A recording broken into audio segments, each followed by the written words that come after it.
박근혜 대통령은 김기춘 비서실장의 지시를 거부하고 사표를 던진 민정수석의 행동에 대해 항명이 아니라고 주장했습니다. 사슴을 보고 말이라고 하는 전형적인 지록이마입니다.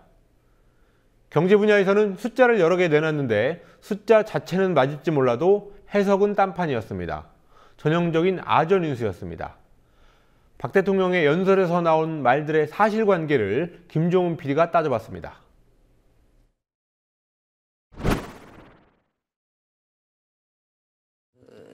이 유족 분들은 사실 여러 번 만났습니다.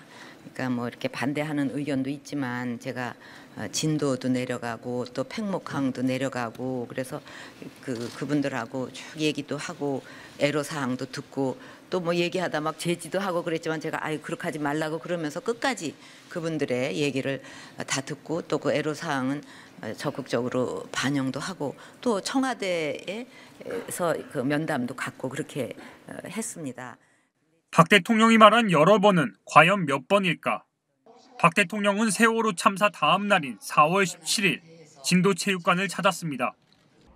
5월 4일에는 팽목항에 갔고 같은 달 16일엔 유가족들을 청와대로 불렀습니다. 하지만 거기까지였습니다.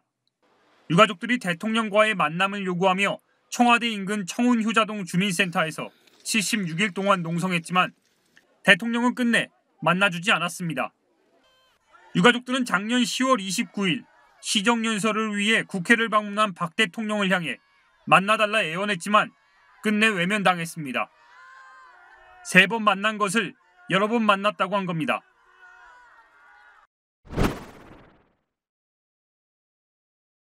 저는 이게 항명 파동이라고 생각하지는 않고 지금 민정수석이 있지 않았던 과거에 있었던 일에 대해서 본인이 뭐 잘 알지도 못하면서 나가가지고 정치 그 어떤 공세에 이렇게 쌓이게 되지 않을까.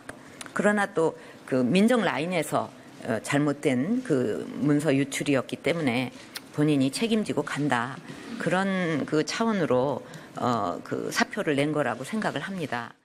박근혜 대통령은 지난 9일 벌어진 김영한 당시 민정수석의 항명 파동에 대해서도 항명이 아니라고 단정했습니다.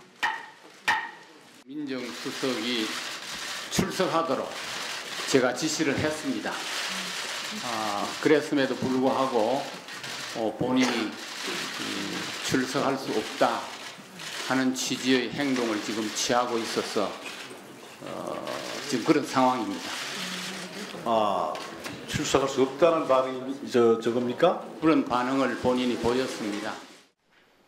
비서실장의 지시를 거부한 것을 두고 항명이 아니라고 한다면 지록이마, 즉 사슴을 보고 말이라고 한 것과 다를 바 없습니다.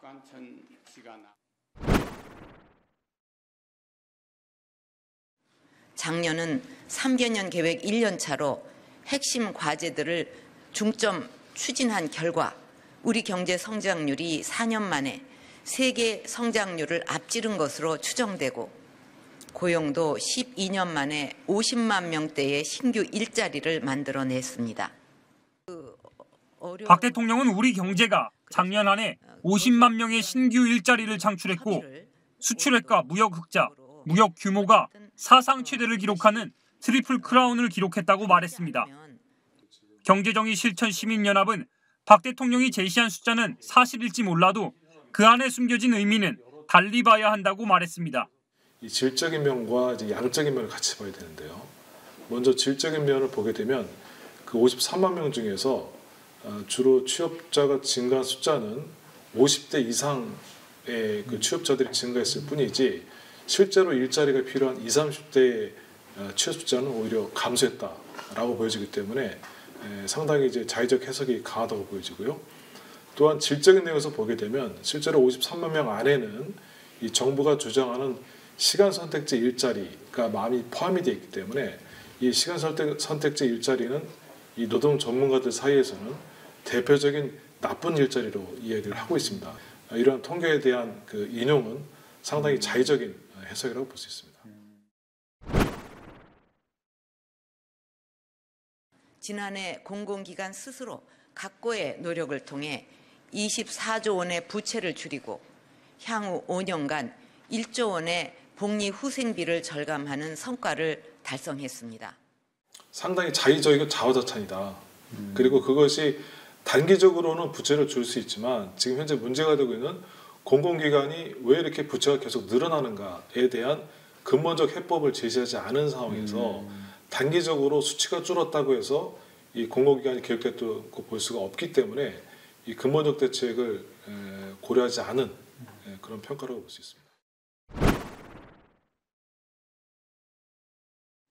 그동안 부동산 시장을 올가매던 과도한 규제들을 바로잡은 결과 지난해 주택 거래량이 8년 만에 최대치에 달하는 등 부동산 시장이 조금씩 회복되고 있습니다. 일단 부동산 거래가 늘어났다고 하는 부분이 좀 중요하게 봐야 될 것 같은데요. 과연 그 부동산 거래를 한 사람들이 실수요자들인가?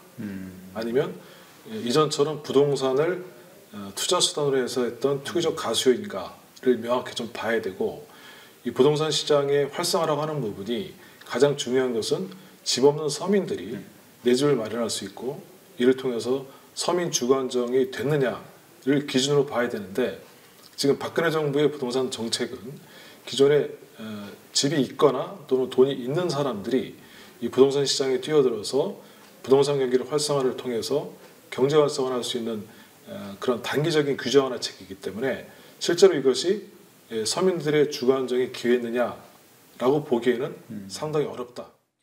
국민TV 뉴스 김종훈입니다.